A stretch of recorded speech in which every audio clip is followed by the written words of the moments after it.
Welcome to the Ultimate Dental Podcast, the place where you can learn how to create a dental practice and a business life that you love. Listen in with Dr. David Moffat as he interviews successful entrepreneurs and successful business people and successful dentists as they share their business successes, their stories, and their breakthrough ideas. Sharing pearls of wisdom that you can take back to your practice and implement immediately so that you can have that great practice with more patients, higher profits, and less stress.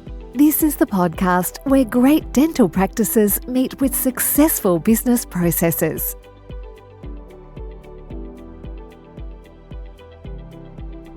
Thanks for tuning in to the Ultimate Dental Podcast, the podcast where thought leaders, industry experts, and thriving practice owners reveal their very best tips, tools, and strategies that will help you to grow your dental practice faster. Now, here's your host, Dr. David Moffat.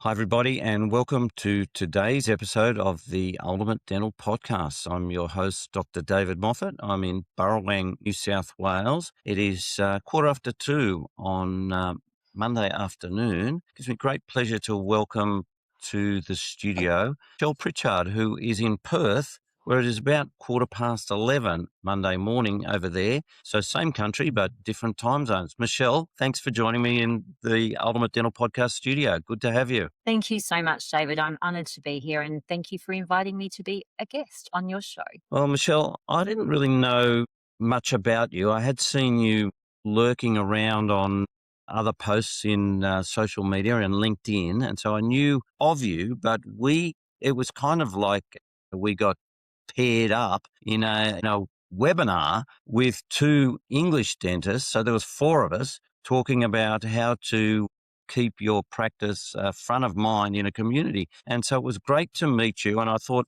you've got a good message to share with people. You and I are working in the same space, but on other sides of the country. And it would be good to tell your story about what you're seeing, which is, as we found when we did that webinar, we've got a fairly similar outlook on things. So, Michelle, for my viewers, tell us about your story. You've had a fairly distinguished career in dentistry. So how did it begin? Well, David, I got into dentistry by accident. My husband is a dentist, and when our first child was born in December 1999, and I was on maternity leave. So my background is banking and finance and a commerce degree. And he came home and said, "Congratulations, you've got a bookkeeper's job." And I was like, "Oh, okay." And I went in and I had a look at the books and I was just like, how is he going to look after us and our new baby? So operationally, I went into the practice and sort of set up some systems, some operational things. There was no ADA HR back then. Obviously, with a corporate background, I had learned a lot as well. And then we got a coach in and we set up a business plan. I started working as the business manager from home, and Ross was just wanting to focus on dentistry, and we got a manager day-to-day to run the actual practice. We used to meet monthly, and strategically we looked at the business and wanted to grow it. Ross was very technologically, he loved technology, so we were quite technologically advanced and paperless from basically late 90s, early adopters of cloud-based software. Anyway, in 2012, Ross became sick and I worked independently of the practices. We'd expanded to two different practices. One was purpose-built, very bespoke and very lovely. And I worked in a startup healthcare practice, and honestly, David, it was Medicare. My learning curve was like that. I was just like, oh. And then I went and worked at an orthodontic practice, a specialist practice, and that practice was exactly where our practice was 15 years earlier. There was no systems, there was nothing. It was just a complete, wasn't a mess, obviously, because it's never a mess, but it just had grown and the owner was a little bit, I don't know where money's leaking or anything. Operationally went in there and then we set up a business plan. So I worked with him and his wife to set that up. So we set that up and that's grown. That's just now 3 times the size. They've just expanded again. And then at that practice, he was very forward thinking, very technologically rich practice as well. And I used to attend conferences and workshops, and I was just like, everything's still happening that was happening 20 years ago. And I thought, you know what, I want to do something for myself and I want to give back to the dental community because I know what it's like to be an owner, a manager, and an employee. So hence I went out on my own about 3.5 years ago into consulting for dental and dental specialist owners who are overwhelmed wearing multiple hats, owner, manager, and practitioner. So that's me. Wow, only 3.5 years, because you certainly got a wealth of knowledge behind you, Michelle. And obviously, to take that knowledge and be so successful as a consultant and a coach is testimony to you that you see things, you learn from them, and you put those learnings into place for other people. So congratulations on doing that.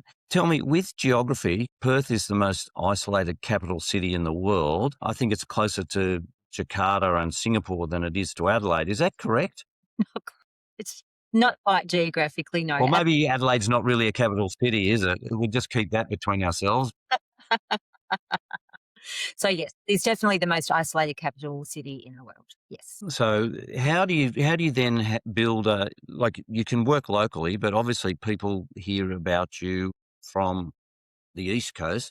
How do you manage that as a business? Yes, I am very much one-to-one. So I like to work with people and I like to work with people who are aligned to my values. I think that that's really important. And that's what I essentially tell owners as well. Like, you need to be what you speak and how you speak to your patients and how you speak to your staff is all grounded in your values. And obviously, we spoke about on that webinar that we did, David, that with dental, it's all about patient experience, team dynamics, and clinical excellence based around the system. So I need to understand that people need to understand that and happy to work within that framework and then align to what I'm doing. I think, like you, we offer different things to different industries with what I have. So mine's very one-to-one. I work with the managers, not necessarily the owners. So I go in and do a diagnostic review. So I actually look at each practice individually to see where money is leaking, where there's operational shortfalls, and I look at that through 6 lenses. And then I actually set up a treatment plan so they can implement things themselves. So operationally, what they can do, and then sort of do a little bit of a roadmap if they'd like to do it themselves. And then if they'd like to work with me, I can work with them one-to-one. So I work with their managers to work on those systems that we've got on that roadmap to success. So I'd spend a couple of hours virtually. We're so lucky. Well, we weren't so lucky with COVID, but COVID opened up so many opportunities to be able to, for people to be happy to work virtually. I do go into the practices to do the diagnostic review. That's really important, but then I can work with them virtually. And then I work with them to set up those systems. And then I meet with the owner once a month and say, this is what we're doing. This is how we're traveling. Are you happy to move on to the next thing? And everything's documented, everything's minuted. So we have actions for the next month. All the owners love that, David. It's just like, wow, they really do. And so everybody knows exactly what they need to do. And it's something, as you know, David, it doesn't happen overnight. It takes time to set up these things and get it right. But it is setting up those foundations to success first with the practice owners. So you intrigued me there, Michelle, with something that you said. There are 6 lenses that you look through for leakage. 6. Yes. 6. What are the 6? Okay, so I'm just going to get this up here, David, just 2 ticks. So the first one is obviously patient experience. So I look at the patient journey, which is really important because your patient journey has many touch points. And I'd really like to focus on that now because it's a series of micro yeses when a person is looking for your practice. So say if you're a general dentist, someone might move to the neighbourhood and they'll say to family or friends, depending where they are, I need to see a new dentist. Who would you like to see? They'll go into Facebook groups and they'll go into the community Facebook groups and they'll say, who should I see? So hopefully, your practice comes up. And then they'll Google you. So, you need to be optimized with your website. And then they'll look at it and they'll think, oh, yeah, this is looking quite good. And then they'll go to your socials to see if there's an alignment with you. They'll probably look at Google reviews as well. So before they've even contacted your practice, there's been a series of micro yeses for them to move on to that next point. Then they'll ring the practice. So that first phone call is the most important phone call because that is the first time they've actually touched your practice. So if the phone's answered, which we talked about, off before we started. Answering the phone is really important, how you answer it, how you speak. So if they're really friendly and then you've got the receptionist going, hello, how can I help you? That's not coming across very well. So everything needs to be aligned. And then when they come into the practice, or if they've had a call beforehand, the documentation that's sent out, there are a series of micro yeses. So that's the first lens I look through of patient experience, because that is so important to be able to understand where that journey may be enhanced. Because we talk about AI, we talk about systems, but patient trust is the most important thing in dentistry, in both specialist and general dental practices, because you want to attract the right person, retain that person, have them refer the same person to you as well. Well, that is important, Michelle, because you only get a couple of seconds to make a good first impression. And so if you blow it, and not having that, and so many dental practices don't understand this, that there has to be a message to market match. So if you're marketing something and then they ring your practice or they walk in your practice and it doesn't match this glossy, high-class website that you're doing with smiling faces, then that's straight away gone. They will not return. That's right. And you really have to understand who your avatar is, like who your target market is. So when you're speaking to them on the phone, how you're communicating with them. So obviously Gen Zers, they like text, they like bookings online, they like that type of thing. Whereas boomers, they really love that personal phone call. And when they get there, they like the nice luxurious sort of waiting area. So you really need to make sure that everything matches who your who 80% of your target market is as well, which is important. So the second lens, sorry, did you want to say something, David? No, carry on. Okay, so your second lens is obviously team dynamics and culture. So that's really important. And I've found that there's a really big downfall here, I suppose, because people don't have it set up for onboarding, for training, for saying how we do things here. So some practices I've been into haven't even had a contract or a job description document, let alone an employee handbook that says all of the policies. And then it's just like, oh, you know what to do. You just go over there. And, not having that foundation about this is how our practice is set up. This is who we do. This is how we do things here is really important, because when everyone knows what they're doing and those systems really help that, they know the reception knows that I've got to do this. The OHT knows that, I've got to do the care calls, and how everything's communicated. When it's all standardized, it's so much easier. Everyone feels happier. There's no bitching, I got told to do that and she told me to do it that way. That's really important. And obviously we come to that third part that I talked about, which was clinical excellence. So that's your systems and the processes that you've got set up, because everybody expects that if they go to a dentist, they're going to get a good outcome. They're not expecting them to be a bad dentist. But it's about all of those other things, like how your sterilisation, how your workflows work, how your consultations run. Like a dentist might start here with a particular procedure and finish here, and it might be a little bit of a different journey in between, but essentially all the systems surrounding that, with how the consultation runs, how education's done, how the tray setups are done. You know what I mean? That can all be standardized so everybody knows exactly what that's about. My fourth one is financial visibility. So understanding, and this is a really big thing when I say, oh, well, do you know what your personnel costs are? No. We've just increased all the wages. You're at 40% of your turnover.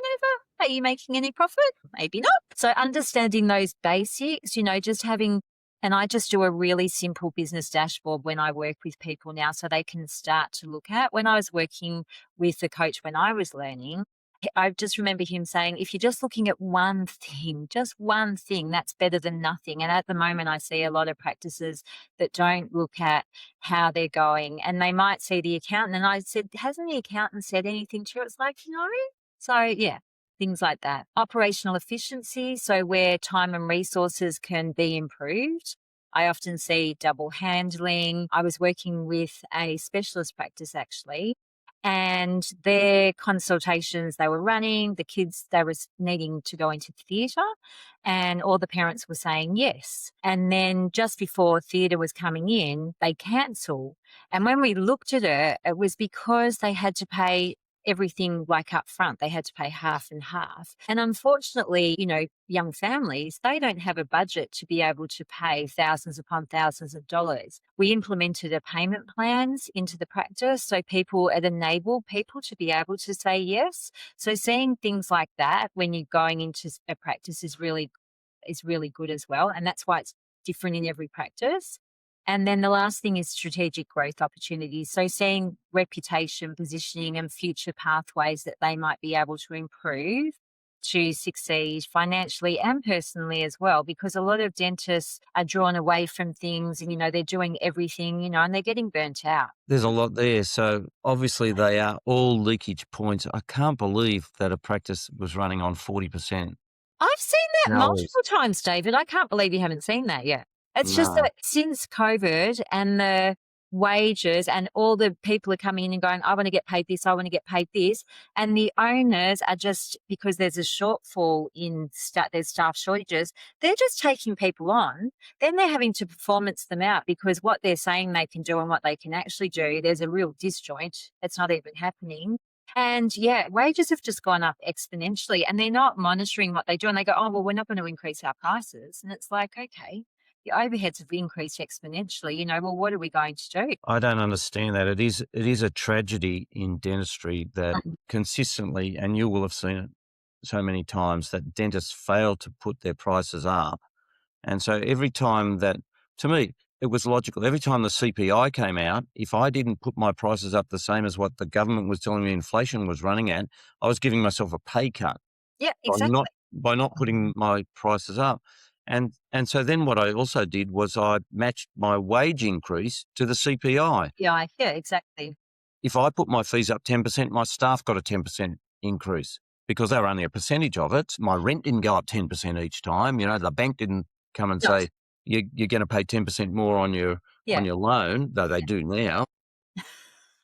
Because, I have to say, I did when I was at a course years and years ago, they just said small amounts often, people don't really take much notice of it. It's fine to do it that way. And I think CPI is a really good indicator of, to be able to do that. And but a lot of people, post practice, I say, I know we don't want to increase that. And a lot of people are dictated as well.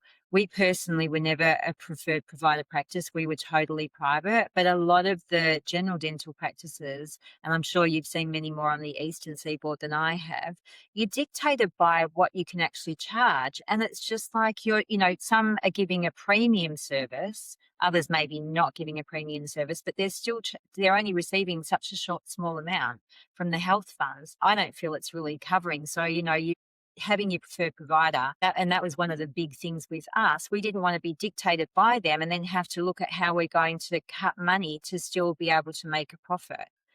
So that can be an inhibitor as well. Well, that preferred provider in the United States, it's been called DSO. in network. They say I'm in network or I'm out of network. And so in network means that an insurance company, which they could be more than one company, can be more than half their patients, can just say, oh, by the way, we're putting up our premiums for our members, but we're dropping what we're paying you, and you've just got to wear it. Like I was very fortunate when I started my own practice that funds weren't that dominant, and I just thought I can't have my income determined by somebody sitting in a tower overlooking the Swan River and saying, let's just knock this off 10 cents here, 20 cents here, whatever. And I could never take health funds or any insurance seriously, Michelle, because they were in multiples of 5 cents. Why? You got back DVA, it was like $59.25. And I'm going, 5 cents? You can't even buy anything with 5 cents. That's hilarious. We sold our practices in 2015. And as I said, one was purpose built. So it was very lovely. And I remember a dentist coming in and he said, Michelle, you're not a preferred provider. And I go, no, we've never, ever become a preferred provider. And then he said, I've only worked at practices that are preferred providers. So I don't know how you'd even make money or do anything or have patients. And I go, okay. And then he said, I really am interested in purchasing your practice, but I'd like to come and work there to see what it's like. So I said, that's fine. You can come and work there. So he came and worked there. And we ended up getting another offer from another dentist.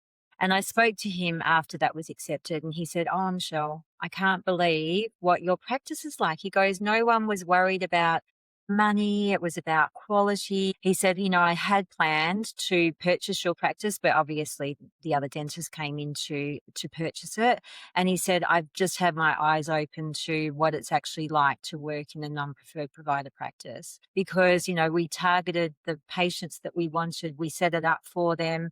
And, they were concerned about quality and personal care and relationships. And, that's who we wanted. And they're the lovely patients to have, aren't they, David?" Michelle, I coached a female dentist in Louisiana, and she contacted me and she said, "I'm seeing over 60 patients a day.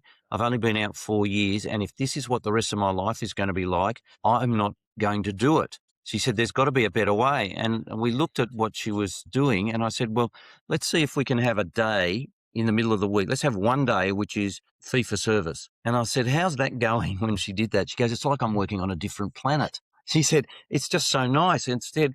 And I said, "Well, what we're going to do is we're going to expand that." She did it herself.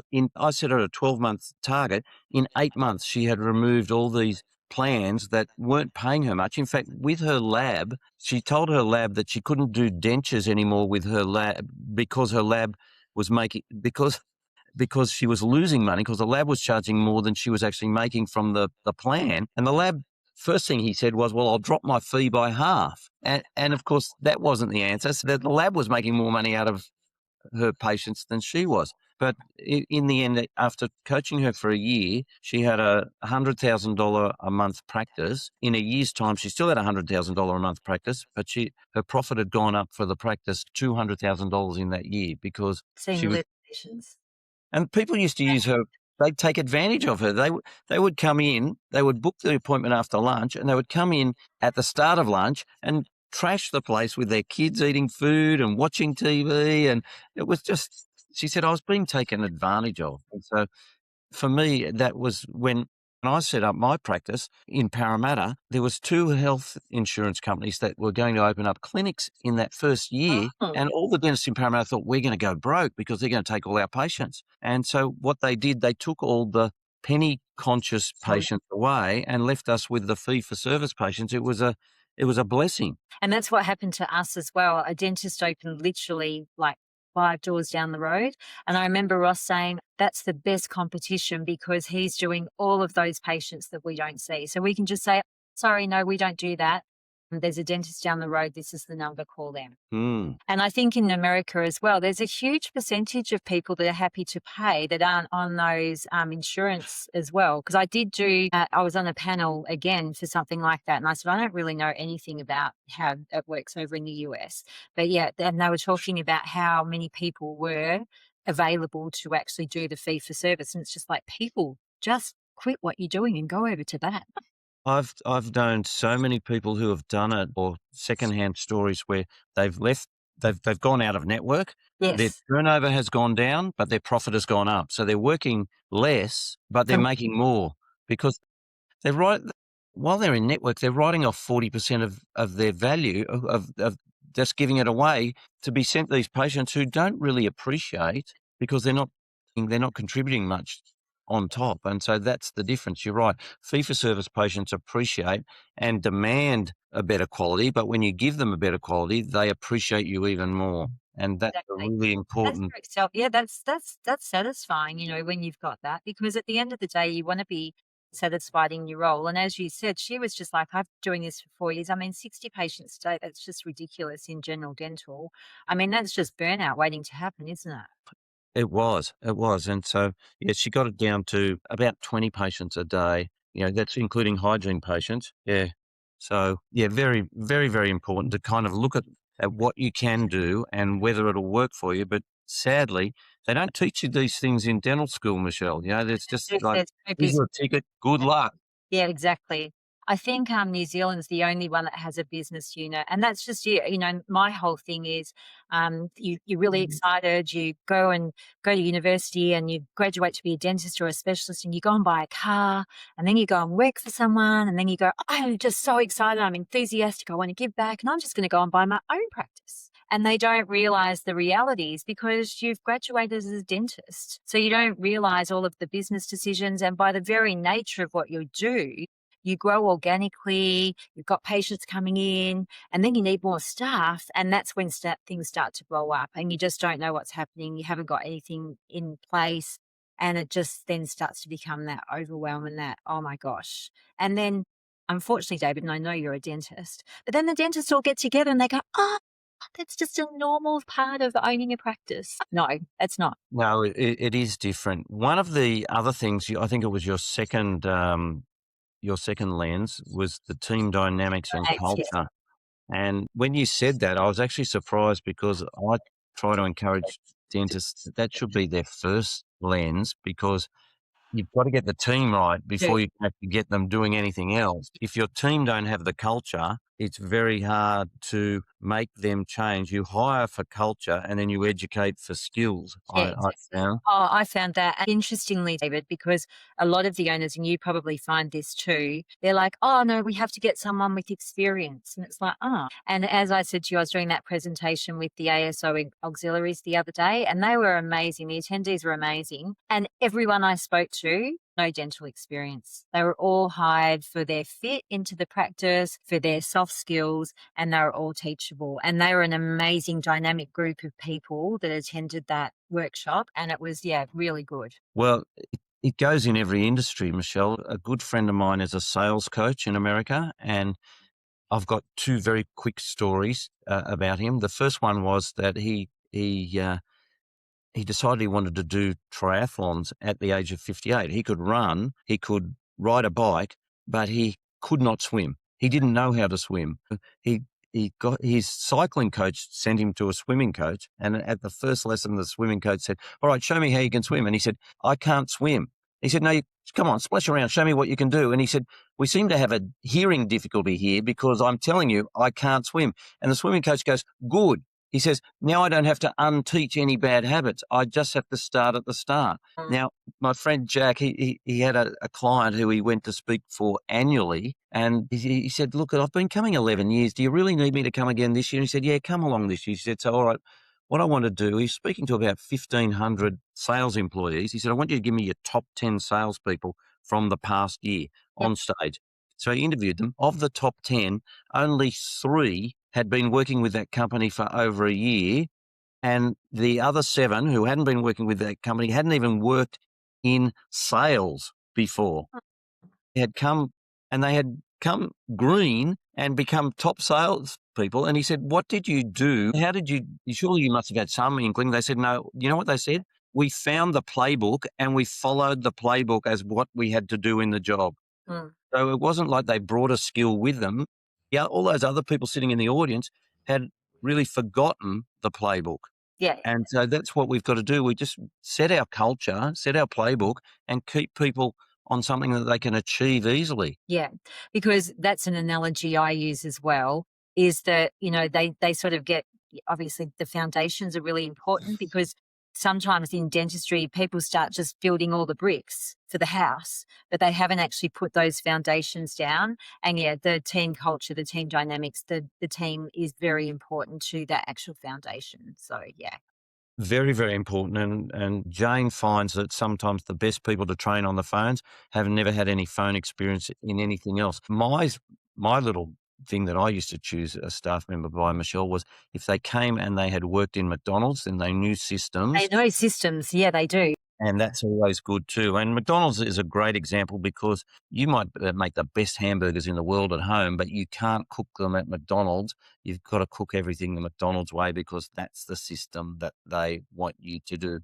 But, like when you go to McDonald's worldwide, you're going to get exactly the same that you've had in Australia, to you've had in the US, to you've had in Europe. And that's really important. And that's what you're trying to create for your practices. So everything's standardized so that if you are referring your friend, they're going to get exactly the same experience that you've got.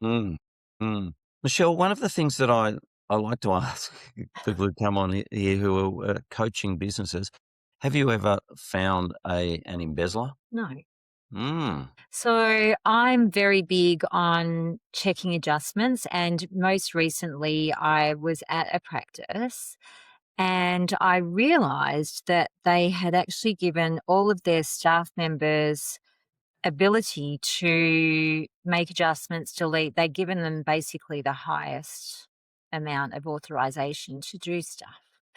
And then I thought, hope this isn't happening in other places. And I did say to the owner, like, you're giving everybody authorization. So we don't actually even know what is possibly happening. So interestingly, that may be happening with people stealing money. I don't know. I haven't actually sort of seen it, but I always do get them to look at their adjustments reports. What have you seen, David? Well, I've seen the worst. The statistic is that there's a lot of dentists who don't even check that the money that they bank equals the money that they take. More than half of Oh, dentists really? they just think, oh, I've banked a bit, I've banked a bit. They don't. They don't check it. I Check. learned very early that the easiest way to make sure on that is to bank each day Yeah, I was going to say, the check. total from the previous day. Yeah, Don't bank halfway through the day, yeah, bank no, everything as a total yeah, from the previous day yeah. and to cross check that. And I thought, well, that's a logical thing to do. Yeah. But no. Um, I used to work in a news agency where they used to just come and pull the cash out of the cash register in those days, but there's no cash in any business I was going to anymore. say, yeah, now that it's sort of more a cashless society. But yeah. What else have you seen?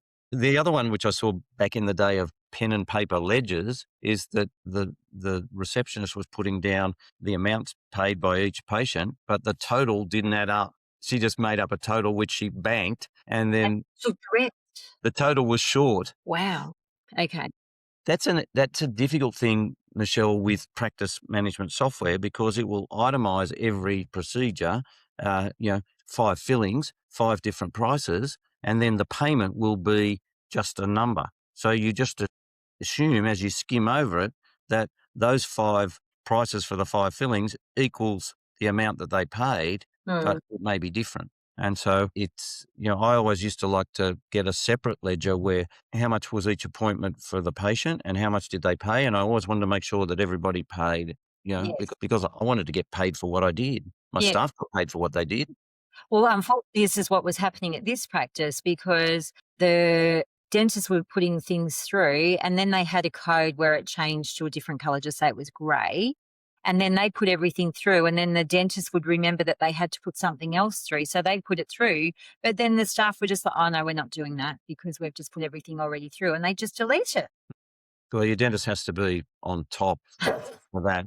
I learned that quickly when I forgot to put an X-ray through, and I rang the patient, and he said, "Sorry, mate, you forgot to charge me for it. It's your Your loss." Yeah. And I'm going, that's not really how it should work. I know that if somebody used to give me more change than I should have gotten when I bought something, I'd say, oh, you've given me too much change, and I'd give it back.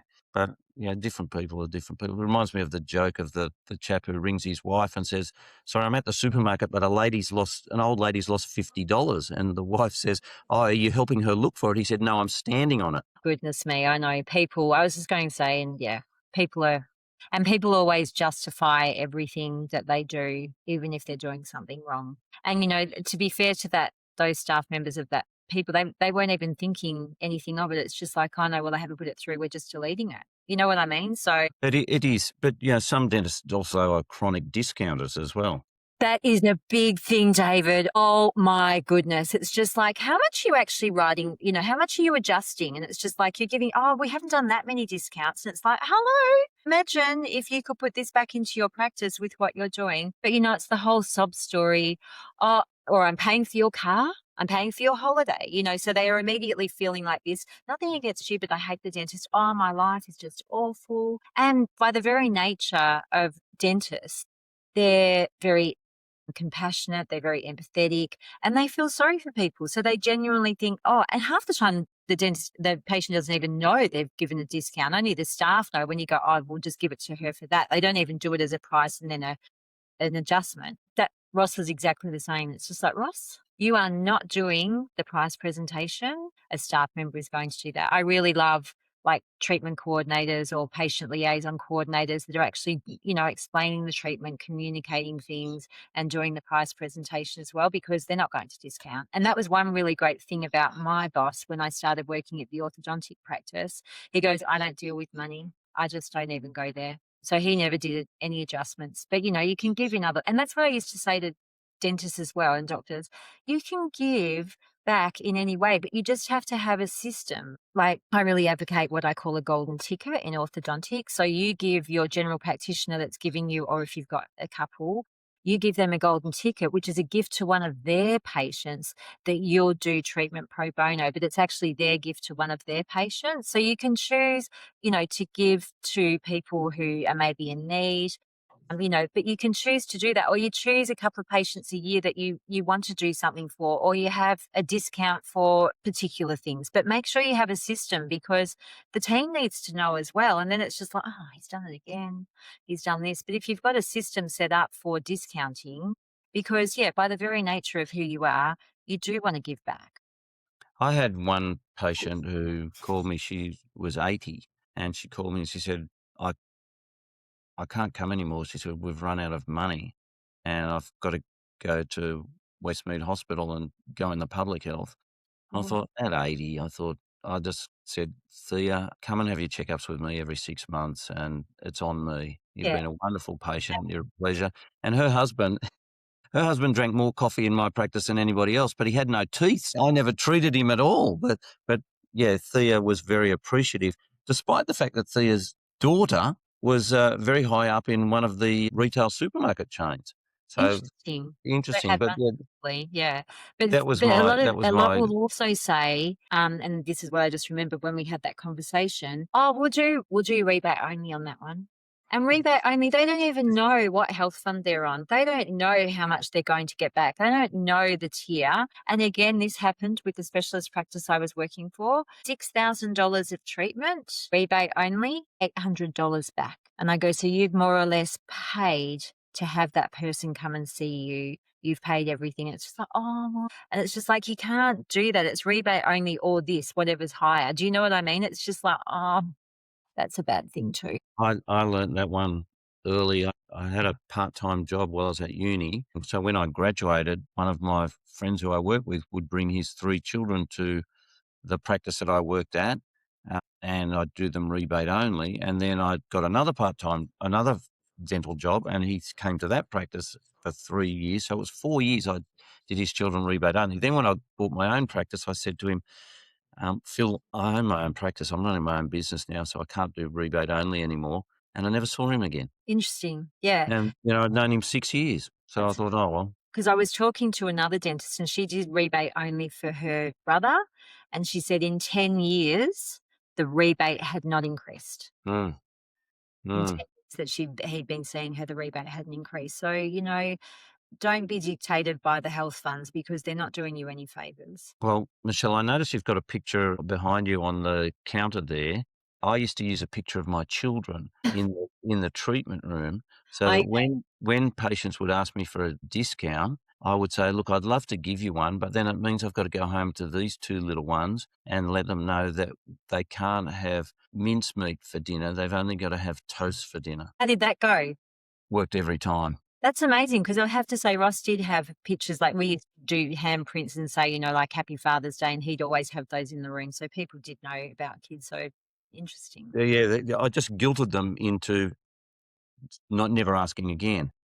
But it's only dentistry that people, I know my mum, she always asks, do you do discount for cash or whatever? But do any other industries I always just accept a price as a price. We're not a bartering society. No, the price should be the price, and that's exactly what it should be. But and a real estate agent patient of mine said to me that he used to get asked for a mate's rate when he was selling homes. He said, and he's dealing in like tens of thousands of dollars commission, and they're selling newspapers or wine, which is only tens of dollars Yeah. that they would give him. He said, I couldn't drink or read as much as the saving I was going to give them. He said, it just had to be fee for service. And I always used to say that to my friends. If I'm doing business with them, if I'm their customer, I said, I just want you to treat me like all your other customers. Yes. It's really, really important to just respect their business and be a good customer. Yes, exactly. If they give you good service, then you're a winner. Yes, yes, and they should. And I have to say my in-laws said that to us as well. It's just like, you charge us what you charge everybody else. We don't expect anything. Mm. Very, very important. So interesting that price question because again, it's always something. It's more prevalent. The discounting is more prevalent than we realise. And ultimately, when you think over a year, 10 years, 30 years, they've given away a heck of a lot of money for no reason except that they feel guilty about it. But I used to just joke about it to my patients. I said, I'd love to give you a discount, but then I'd be kicked out of the dental profession because we're not meant to. We're meant to uphold this thing of charging too much all the time. So I I'm think you just, need to value what you have to offer. You've studied, you're doing a great job, and value that. So, stand by your pricing. well, that's it. And dentists don't even realise that when they're working in their practice. You mentioned the hats they have to wear. Mm. And, I was on the New South Wales, after I retired, I was on a committee on the New South Wales ADA. And I remember saying, but who's going to do that? And the CEO of the New South Wales branch said, oh, dentists will just do it on their weekends. I said, but that's a paid job for somebody else. They're giving up their time. Mm. Dentists they have to, even if they're working in their own practice, they've got to pay themselves a percentage as if they're an associate in their practice. They then have to pay themselves for their education and their investment in buying the practice because that money, that $1 million for that practice could be $1 million in a share portfolio making money. Mm. And then there's the roles that aren't dentistry that they should be paying themselves for, like the admin, the HR, the marketing that they do, and they don't pay themselves for those either. So there's three different hats they have to wear. It is, and I have to say, like, I really advocate a manager to run that day to day and to do that, and HR now has become so complicated. I mean, the last 4 years, the regulatory changes, and of course, now from the 1st of April, so on Wednesday, the tiers for the federal award have all changed. So even just it's quite cheap sometimes to outsource. I know we have ADA HR, but just to help you with that HR as well. So outsourcing things, getting people and getting someone to help you is just probably one of the biggest things, not doing it yourself. What are your thoughts on that, David? Because I'm a real advocate of that. I am. I've got a client who came to me and was using an outsourcing HR firm and she had a complaint or a letter of concern from one of her employees saying that there was a disturbance between that employee and another one. And I said, you need to go to your HR firm. And the HR firm just jumped in and within 6 days, they came in and did a mediation. And the one who was accused of hostility resigned. Yeah.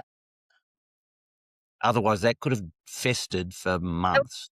Well, it's just staying in your lane, like, Mm. yeah, it's just staying in your lane and just not having to worry about that because you know what? I mean, at the end of the day, most managers, they're not kept up by their broken compressors or, things that are going wrong. It's usually their staff. It's just, yeah, because they don't know how to deal with it. It's awkward.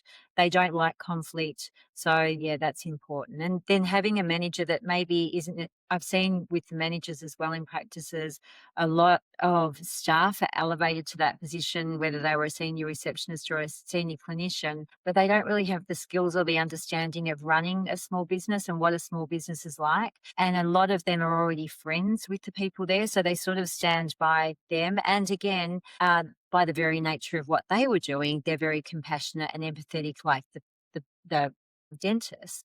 And they don't actually address issues as well. So getting a manager that is happy to make decisions, be that person and run the practice as a business is really important as well. You've hit a very you've touched a very important nerve there because those employees that are in the role of manager, they're kind of caught between a rock and a hard place. They're not the owner, but they have to be above the friendships of the other people and they want to be their friends, but they also want to be respected by the owner. And that's a really tough position It's a to really isolating have. position, yeah, and I mean, as a manager at the bank, so when I was at the bank and I was a bank manager, I learnt that a long time ago that you couldn't be friends if you're a manager, and then obviously when I went into practice manager at the healthcare practice and then at the orthodontic practice, like, I liked everybody, but I wasn't friendly. I wasn't friends. I didn't go out and do things with them because we really had to have that, and it is really isolating, and I know when I work with my managers now in the practices I work with, I always speak to them like, come to me. I know it's a really isolating career basically to have, and it's really hard. But interestingly, I thought that everybody really disliked me, and well, I thought they all hated me.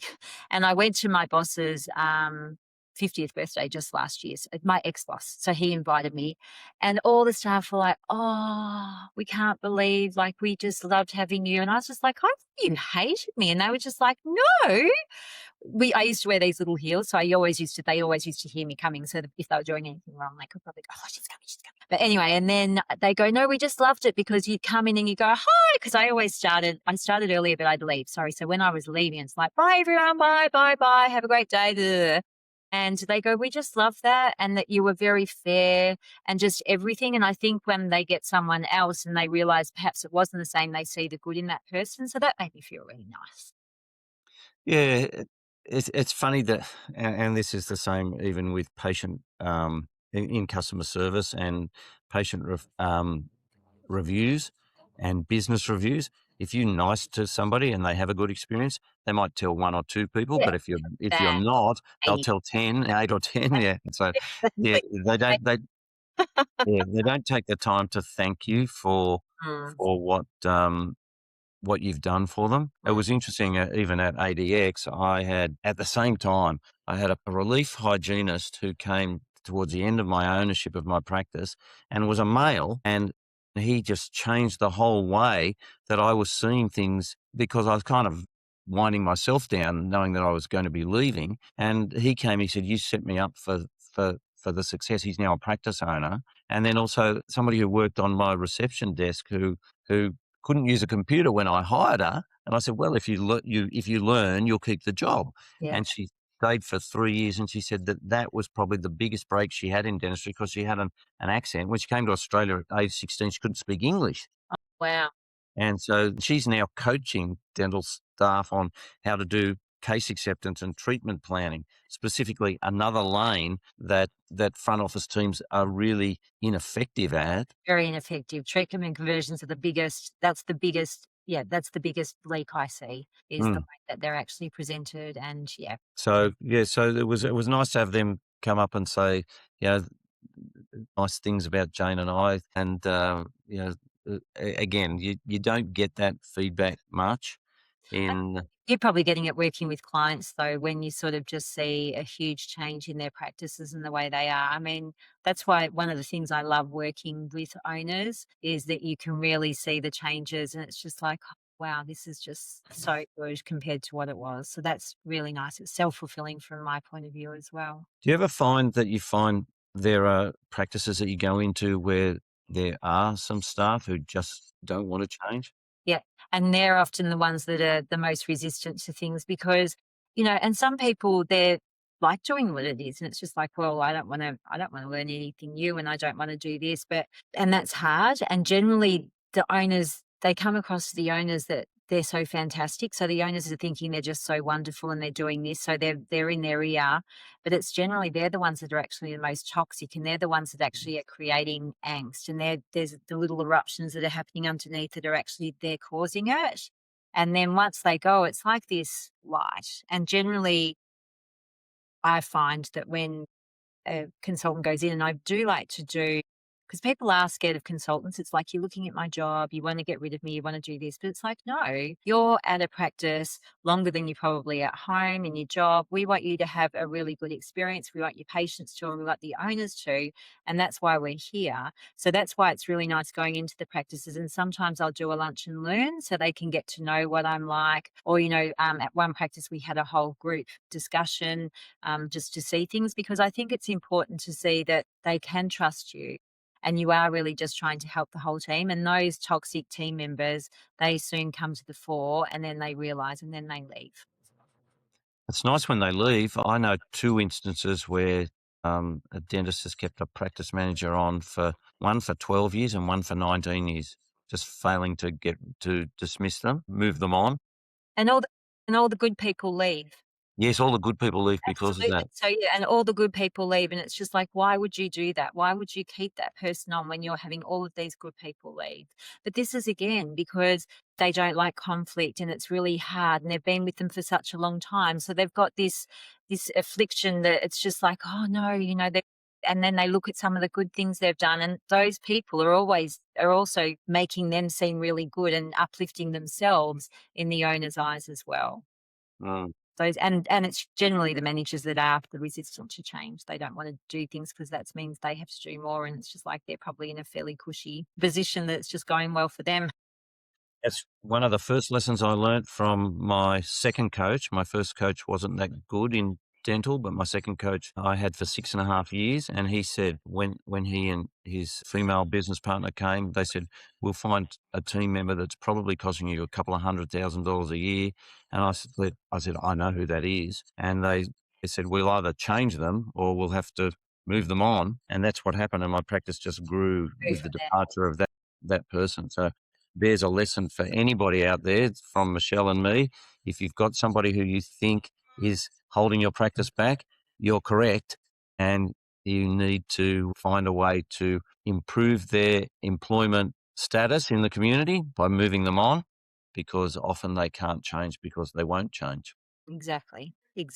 Well said, David. Well, Michelle, we've had a good time. It's been Yeah, 50 it's been minutes. great. Thank you very much for sharing your morning, or now afternoon. We're into the afternoon. Tell me, if anybody wants to get in touch with you, how can they find you? What's the best way for them to find you? So if they go to my website, so alignedbusinessconsulting.com.au, there's links to everything on there. So email, phone, Facebook, Instagram, YouTube, LinkedIn Business, everything's on there. So you can actually just contact me through there.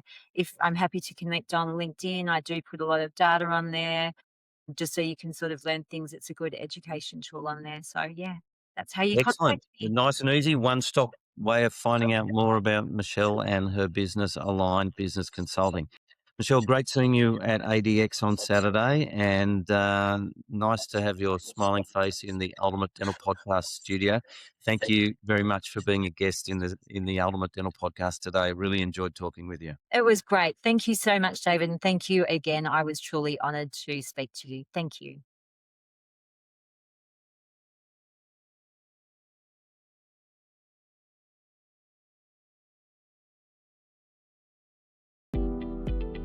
Thank you for tuning in to another inspiring episode of the Ultimate Dental Podcast. We appreciate each and every one of you for being part of our dental community and joining us each week on this incredible journey. If you found value in today's episode and you don't want to miss out on future episodes packed with expert insights and actionable strategies, here's how you can stay connected with us. Firstly, hit that subscribe button. Whether you're listening on your favourite podcast platform or watching on our website, subscribing ensures you'll never miss an episode. Secondly, share the love. If you know a fellow dentist or colleague who could benefit from the wisdom and knowledge that we share here, please share our podcast with them. Also, please share the podcast on your socials by simply clicking on the social icons wherever you view or listen to this podcast. Together, we can all do our bit to elevate the dental profession. And finally, stay engaged with us. We love hearing from you. Your questions, comments, and feedback fuel our mission to provide the best content for your professional growth, your personal growth, and for your practice growth. Remember, your journey to creating a dental practice and a business life that you love is our mission, and we're excited to be your trusted guide along the way. Thank you for being a part of the Ultimate Dental Podcast. Until next time, keep smiling, keep striving, and keep on tuning in to the Ultimate Dental Podcast.